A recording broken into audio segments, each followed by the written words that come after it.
We're broadcasting from the Middle Tennessee Electric Studios. Visit MTE.com. Middle Tennessee Electric, serving to make life better since 1936. Since 1936. This is the WGNS Action Line.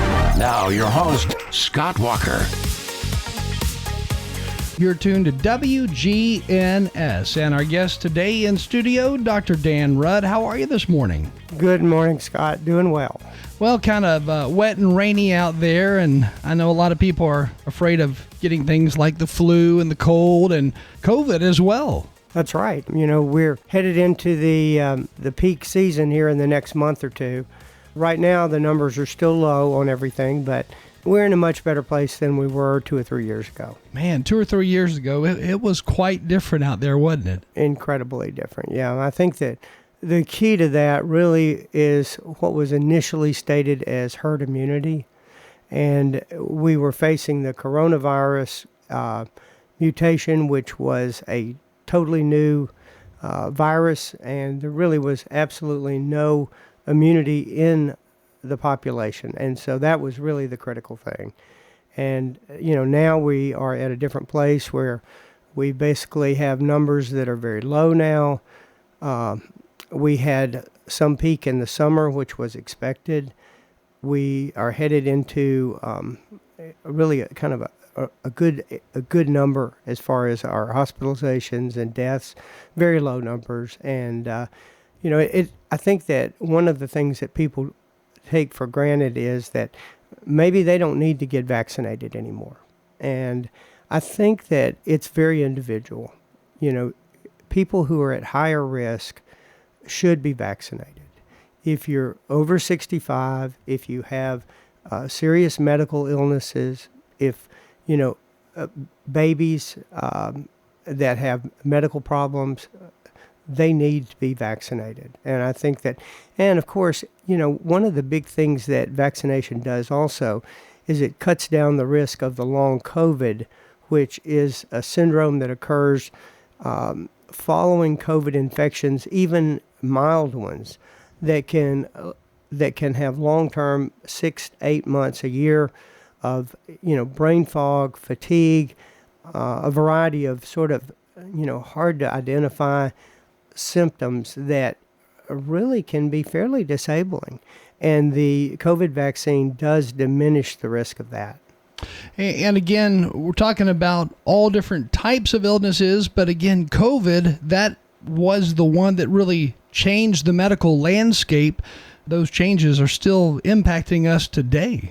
Absolutely. And, you know, I think that it affected everything in society, our whole culture, and cost lots of money economically. But you know, we still have influenza A and B, which I'll tell you, influenza is a serious illness. We are used to it because, you know, it's been here forever. But this year we're facing a variant of influenza A that is coming out of Asia. You know, most of these influenza viruses are transmitted really by birds, by migrating birds and into populations. They cross over from birds to humans. Influenza vaccines vary. We have different kinds. We have traditional influenza vaccines. We have high dose, and we have nasal spray. And I think that the high dose influenza vaccine is really the recommended for those over 65. It has 3 to 4 times the antigen in each injection, which really makes it more potent. And realize influenza can be a fatal illness. It's something that can lead into a bacterial pneumonia, respiratory failure, hospitalizations, respirator dependency, and death. And so it's something that it's, you know, a lot of times we think of it as a cold. A cold typically is due to a virus called the rhinovirus, which is not nearly as serious.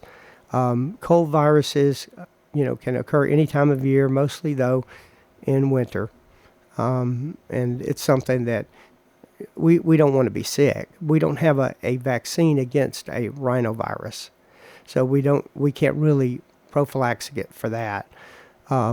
But remember, with influenza, if you're tested and if you're diagnosed quickly, there is medication that really helps cut down the seriousness and the length of the illness, Tamiflu. There's a couple of brands, but it is something that is important to know and to seek help with your provider. I think, your doctor's office will help you with that. And by the way, our phone number, if you have any general medical related questions or questions about COVID, feel free to text those in at 615-893-1450. Again, 893-1450 is our number if you'd like to text in this morning. Now, for those who go to the doctor, they're told that they've got, the symptoms of a cold or something along those lines. You often hear that term, well, my doctor told me to get a cold pack, or I was prescribed some type of cold pack. What does that mean when people say that? That's a good question. I don't really know what a cold pack is, but I would say it's probably something along the lines of Dayquil or NyQuil, something that is a combination over-the-counter medicine. Remember, though, that NyQuil has about 24% alcohol in it. So, for those who worry about that, that's something to really pay attention to.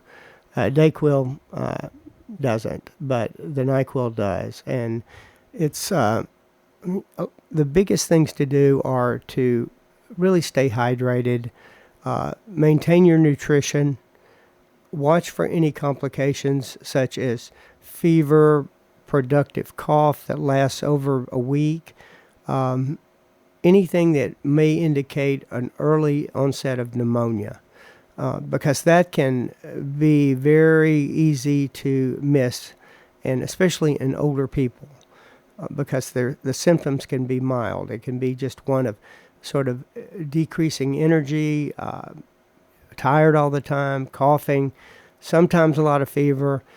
Sometimes, paradoxically, in older people, you can actually have a low body temperature. And so, just be aware of illness and changes in your overall health status. We do have one question here. It says, last night when I went to bed, did not feel good and had a temperature of 99. This morning, my thermometer read 100, and I was just curious if I should go to the doctor for this, or is this something I could kind of wait out? I think it's something you could probably wait out. I don't know how old you are and what other kind of medical conditions you have, but one of the things that's interesting with COVID this year is a lot of times it's starting more with a sore throat.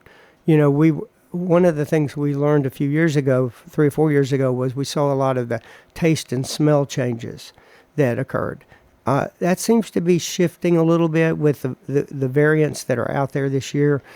The variants, these are constantly changing, and it's a further down the line change from the Omicron, which was, the prevalent virus back in 2022 in that time period.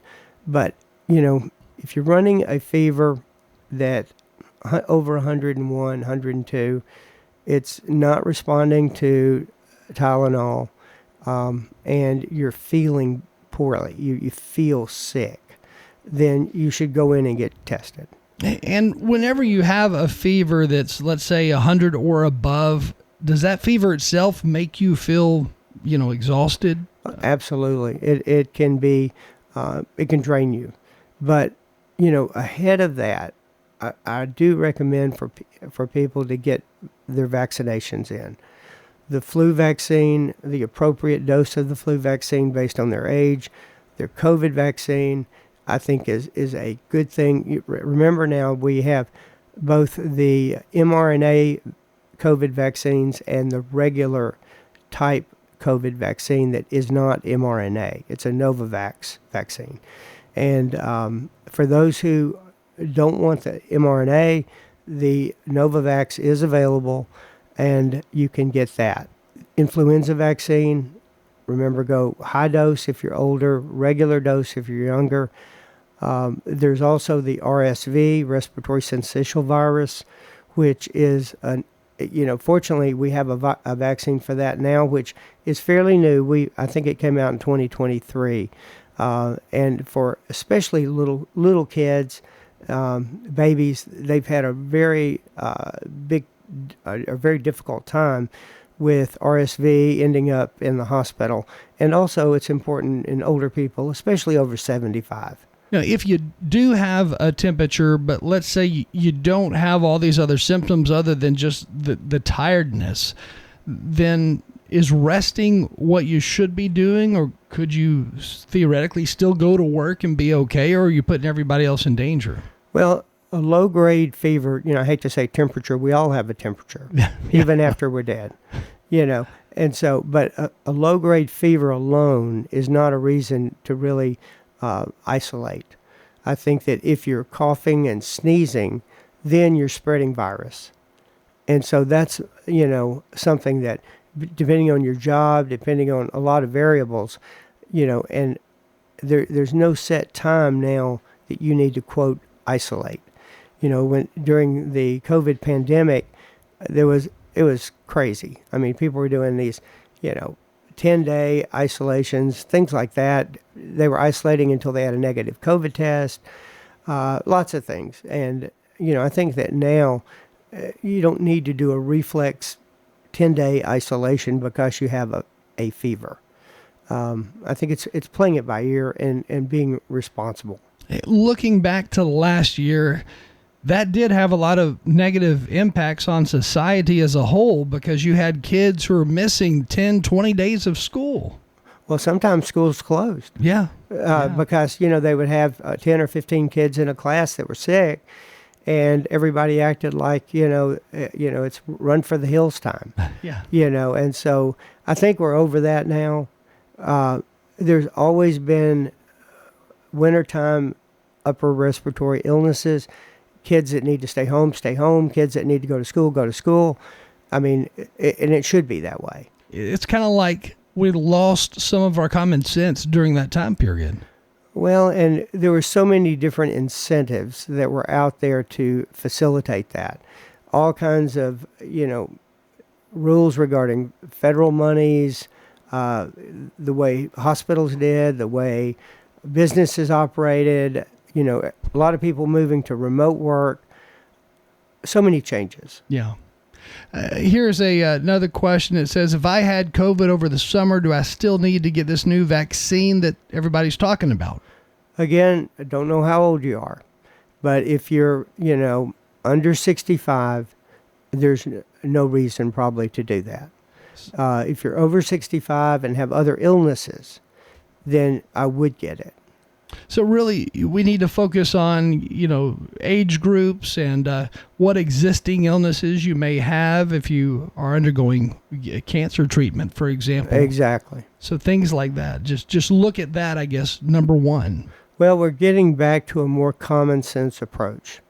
We're realizing that we're going to have respiratory illnesses with us. They're here. They always have been, and they always will be. We can do things to mitigate the severity because we do know that vaccinations help to cut the severity, cut the likelihood of hospitalization, and decrease the risk of death in older people.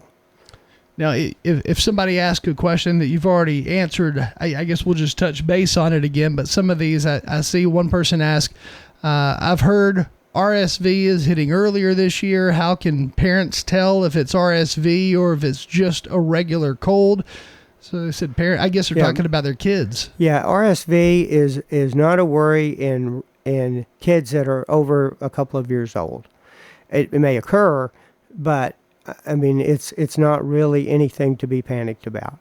The vaccine is most important in the little babies and in the older group, over 65, 75 years old.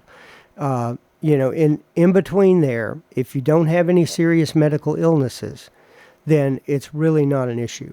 Now, if you are 40 and you have a bone marrow cancer and you're on immunotherapy, yes, that is a marker for somebody at higher risk, and I would take every precaution that you can in that situation.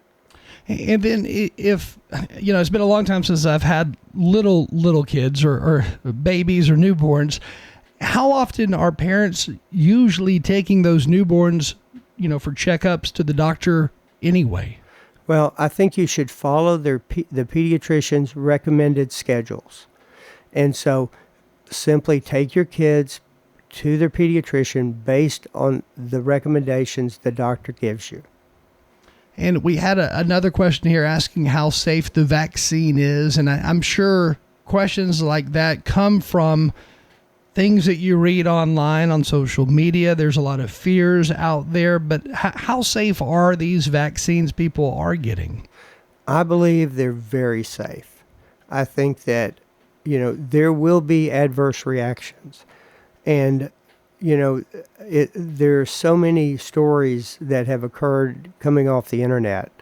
I mean, everything from, we do know that the mRNA vaccines have an increased risk of myocarditis, especially in young men for some reason. We don't know why. It's something that can happen. It's fairly rare. And probably a lot of those men didn't need the vaccine anyway because they were in the age group that was relatively immune. But realize that right now we have herd immunity. Herd immunity is a wonderful thing because it really cuts down that spread. And we were seeing in 2021, 2022, numbers that were like 5 to 8 per 100,000 as far as COVID deaths. Now we're seeing less than 1, and it's flat. I mean, and it's been flat this year. Now, we had a summer peak, but the peak was still very low compared to what we'd had. And I think that the numbers now are going to just get better. Now, it doesn't mean that there won't be a need for vaccines. Vaccines have a very appropriate place. There's no telling overall in all the vaccinations we do how many lives have been saved. It's incredible. It's done a lot. But at the same time, we got into this hurry up and rush, shut down everything. You wouldn't be allowed to go to church. You could always go to the liquor store, but you couldn't go to church. And, if you didn't have a vaccine. And so I think that a lot of that fear is dissipating, and it should, because we know now that the overall risk is fairly low. But for those people who do get very sick, well, that means their risk was high. And, in trying to discriminate between who should and who shouldn't get it, I think we have to look at risk. And that's what I like to focus on. When you hear information about different medications and, the adverse reactions, the studies where it says, you could have a heart attack or so on, are those studies, are they actually looking deeper into the reasons why those who had a heart attack had a heart attack? I mean, they could have had any number of things wrong with them, but they were just part of the study group, so they counted as, well, X amount of people had a heart attack after taking this medicine. Absolutely. That's something that they look at all the time because they have events that occur around the time of, say, a vaccination that are adverse. Yeah. But it's interesting because one of the things that occurred was early on in people who'd been vaccinated, they found that there was an increased risk of homicide. We know that wasn't the vaccine. Yeah. But it was there. It was a number. And I think that, looking at, what we're talking about risk-wise and the panic that occurred, nobody likes to be forced to take an injection. We should have free will because it's just like when you get out and you drive your car. There's a risk. And, if you face that risk and do it in a safe way, you're going to have less risk. And I think that we all in this country like freedom. Yeah. And of course, during the first part of COVID, whenever that first hit, we did hear stories about almost what I would consider forced vaccinations, especially when it comes to employees at certain companies, certain businesses, that they were requiring all employees, if they wanted to keep their job, to have a vaccine. And military. Yeah. Yeah, exactly. And I think that, that came from this, unfortunate series of events that came out of the White House at that time. And this idea that they were helping people by forcing people. And I think that proved to actually cause a tremendous increase in distrust. I think it scares people. Yeah.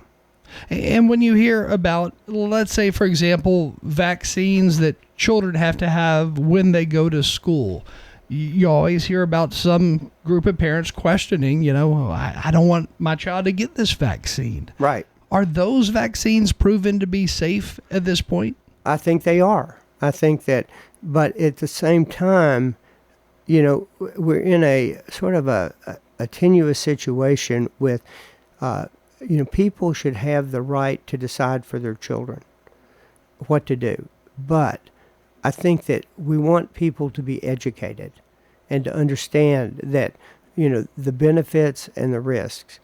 And I think that there's so many questions that have developed that, cause confusion, such as the risk of autism. Another thing, it's hard to tell. We know for a fact autism has increased in frequency. We have no idea for sure why. Education really is at the backbone of everything, but there are some things, some segments of life or of medicine that are hard for the general public to understand. Well, and it's because there's debate even in the scientific community. There's no clear-cut answer. People stand on one side or the other, and and when you hear the things that occur in society, then it makes everybody wonder. Yeah. Now, if for doctors out there, for nurses out there, it seems to me, looking back over the years, it would be hard to stand on one side versus the other in opinions because of the fact that there's always new science coming about. Well, I think that's really the definition of science. Science is not a nailed down fact. It evolves. As we learn more, things change, people's opinions change, policy should change.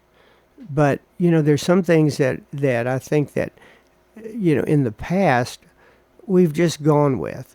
From the time of the polio vaccines, parents just said, well, if this is what is recommended by the schools, then we're going to do it. And, and it was an easier time. Because, number one, there weren't that many vaccines, and they've gradually accumulated now to where we have this regimen of vaccines that basically, span the gamut. Yeah.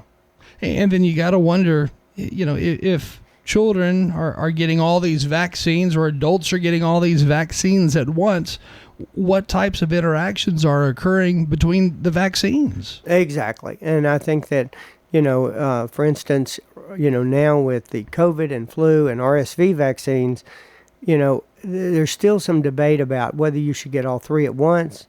Some are separating the RSV from the other two. It's one of those things that's very difficult. One of the things, though, that I think is an important vaccine that gets overlooked sometimes is the shingles vaccine.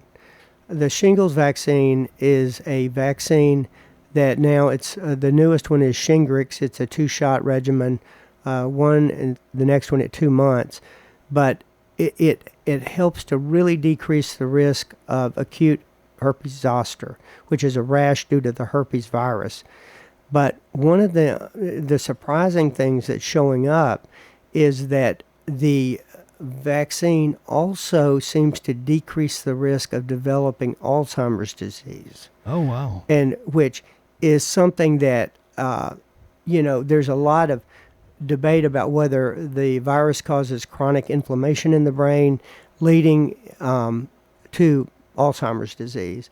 And there is numbers that are coming out now show in women maybe a 30% decrease, and men maybe 25, maybe 20.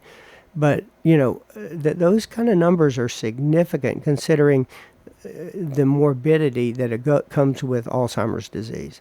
And I think that, plus the shingles rash, the zoster rash itself can be very debilitating and follow into what's called postherpetic neuralgia, which is a condition where the nerves that are in the area where the rash occurred can be chronically irritated and cause long-term, years-wise pain. That sounds painful. It is very painful, and especially if it's on your face, an area that it can really last a long time. And so I think that's a vaccine that I'm a strong advocate for, because it's something that people need to be sure that they have had that. The insurance companies put an age on it, but I'll tell you, I'm seeing a lot of herpes zoster of this rash that's occurring in the 40-year-old group and 40, 45-year-old. And so I really advocate for earlier use of it. Now, for someone to get shingles, do they have to have had a history where they had chickenpox in the past or something along those lines? They do, but that can be missed so easily, because you can have chickenpox that is one pox. You won't even notice it. And so, the idea, well, I don't remember having chickenpox. Well, you might not. But it's one of those things that the virus doesn't take a lot of show to occur and to establish itself in your body. I remember having chickenpox as a kid, but Right. I don't recall a time where my kids ever had chickenpox. It seems like you hear less and less about chickenpox in kids today. Is there a Because number? of the vaccines they're getting. So there's a big difference today. Yeah. But it doesn't mean that they won't have the virus still in their brain. So when they, I guess, are at the right age, they need to get that shingles vaccine then. Definitely, I recommend it. Yeah. And so for those out there listening who are, let's say, in their 30s or 40s, what age is the right age to get that vaccine? Well, there's debate on that, because insurance companies and the CDC recommends it, I think, when you're over 55. Now, insurance may not pay for it before that. And so people can get it, but it's self-pay. And so that's something to take into account. And that can have an impact on the underlying nerves as well? Yes. So what about those who have problems that are related to the nerves? I mean, I guess any number of issues. Well, that still won't really affect whether or not you get this vaccine. I had another question here that's kind of an interesting question. It says, Dr. Rudd, you've been with us since the start of the pandemic. What's your biggest takeaway 6 years later? Probably the biggest takeaway is that we're dealing with a virus that we've encountered that we'd never experienced before. I cannot really guess why that is. It's just a fact. And I think it gives us a template as far as how to address future instances that may occur like this, and realizing that just like was predicted initially, herd immunity is critical. It will be devastating to get these viruses into the society initially, because there's no immunity. But once it gets established and it's in the population, it will modulate. Over the years, I think different age groups that are able to look back and say, I remember when this medical fear came about, or when this vaccine came out. And for my age group, the biggest thing was not only COVID, but AIDS and HIV. Those were the big things that came out and people talked a lot about. Oh, they were huge. And, polio, prior to when I was born, and say 1950, there were 50,000 people on iron lungs from polio. Wow. 50,000. Then the next thing we know, we see HIV, and that was about 1980.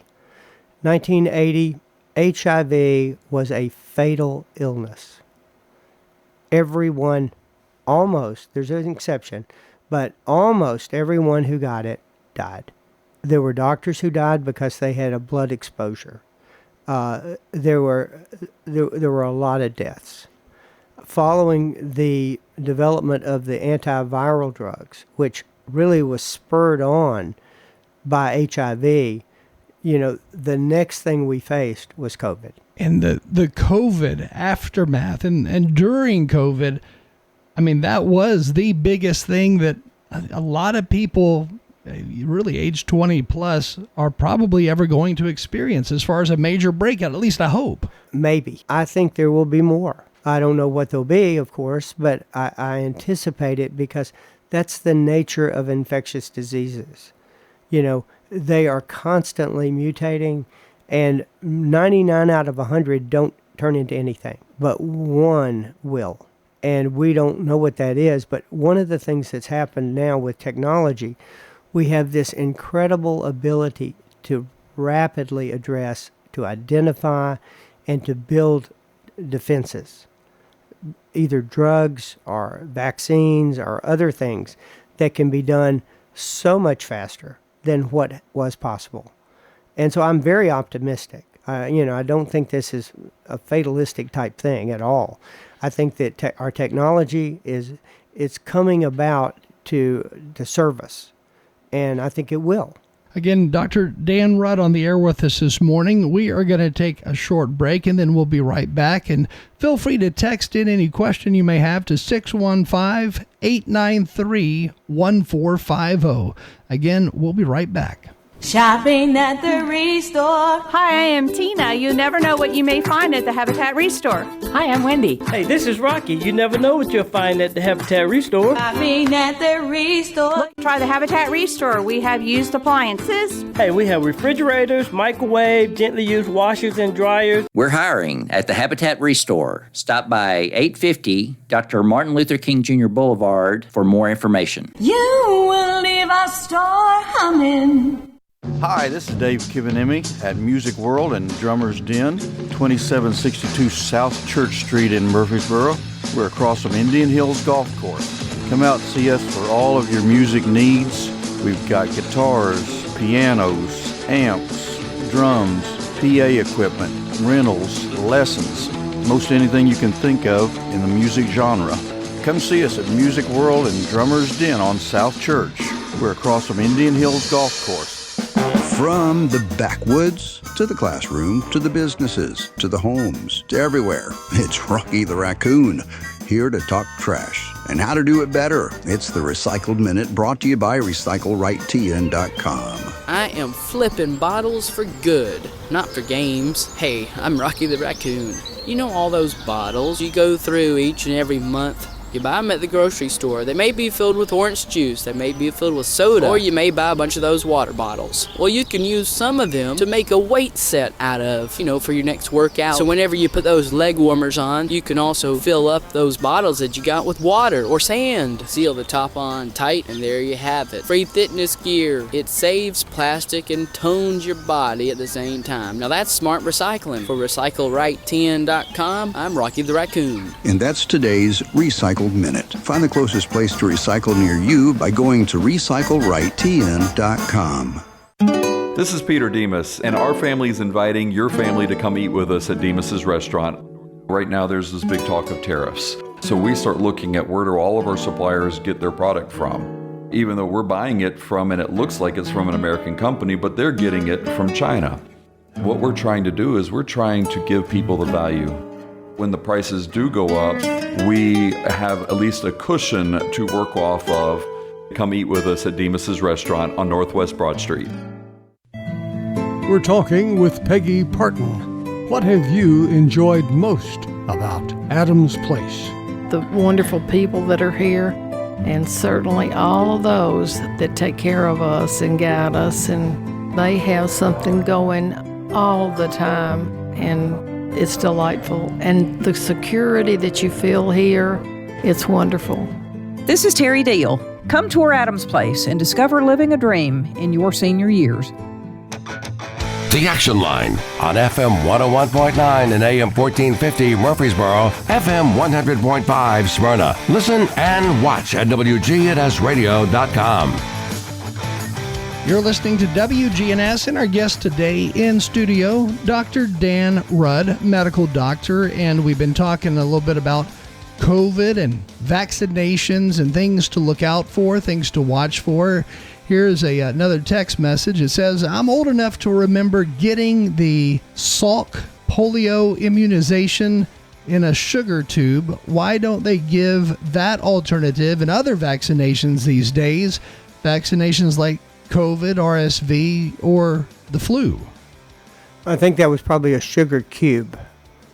But yeah, that's the way it was given in schools. They would put a drop of the liquid, which was pink, on a sugar cube, and the kids loved to chew it up.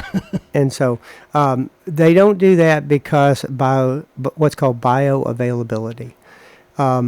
We do not get the same dose orally as we do injection-wise. And you can take a much smaller dose when you inject it than you can if you take it orally. So when they say Salk, S-A-L-K, polio immunization, what is that? What it was called? Yes, it was basically invented by Dr. Salk, S-A-L-K, and it was one of the two main polio vaccines. And polio has a long history. It's very interesting because you don't really realize the world adjusted to its presence. It was dangerous. It was, a lot of times it was thought that it spread at swimming pools in the summer, and moms would keep their kids away from public pools. There weren't a lot of private pools at that time. And so, moms would keep them away so they wouldn't go and get polio. Polio was one of those things that occurred in a spectrum of disease. It could occur in a spinal cord level so that you basically couldn't move anything below your neck. Wow. It could occur in a very mild way, so you had maybe a mild limp. President Franklin Roosevelt was diagnosed with it when he was 40 and became where he really couldn't stand. He had metal braces for his legs, and the press helped hide that because they didn't want the president to look weak. And so we don't we can't really think back, but people accepted the disease as it was because there just wasn't a lot you could do for it until the vaccines came out, and that was in the late 50s, I think. And so, a lot of things have changed, but, adjusting to disease and what exists, people do that. We don't have a lot of time left, but let's try to get to at least one or two more questions. This one says, how safe is it to visit grandparents this Thanksgiving if the kids are in school and exposed daily to things like COVID? I would visit. I wouldn't miss any family event. It's important. And this is another question that I know you answered for the most part, but it asks again, let's see, parents keeping their kids home from school. What symptoms should they really look for before making them stay home from school? High fever, a lot of coughing and sneezing are things that I would look at. Mild symptoms, send them to school. If anybody has questions about COVID, is the CDC website a good place to turn, or are there other websites that are better? I think the CDC website is good. I look at it probably once a week. There's so much on the internet that it's not trustworthy. Yeah, it's hard to find correct information sometimes. It is, and I think that talking to your healthcare provider, your doctor, is a good thing to do. I think that, but we're out of this fear zone. I think we've got to get back to living regular life. We've got to have social interactions. You're going to be around little snotty-nosed kids. That's part of life. Yep. And they're going to sneeze on you. And if you are ill with other serious medical problems, you should probably stay home. But I don't think that I would restrict any of your family activities based on just normal cold symptoms. It's like if you go too far one way, then you're going to suffer mentally all these other ways that are just as bad. Well, it was such a sad thing when people couldn't visit relatives in the hospital. They couldn't go to weddings. They couldn't go to funerals. It was a terrible thing, and it had a big impact that I think we've got to resist. Again, Dr. Dan Rudd with us today, and we appreciate you joining us.